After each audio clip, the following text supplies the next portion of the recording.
Walang namomonitor ang Armed Forces of the Philippines Western Command ng anumang aktibidad na ginagawa ng Chinese Coast Guard sa pinagagawang teritoryo sa West Philippine Sea.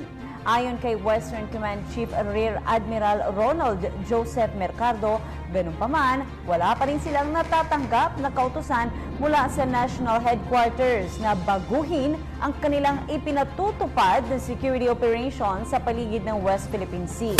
Kaugnay nito, mariin namang itinanggi ng AFP ang mga kumakalat na text messages na naghahandang umano ang Pilipinas sa isang giyera. Ayon kay AFP spokesperson Restituto Padilla, walang katotohanan ng naturang balita dahil nananatili pa rin nasa normal alert ang kanilang estado. Nakiusap naman si Padilla sa taong bayan na huwag maniwala sa mga naturang text messages at kung maaari ay huwag na rin ipakalat upang hindi na rin ito pagmula ng takot ng publiko.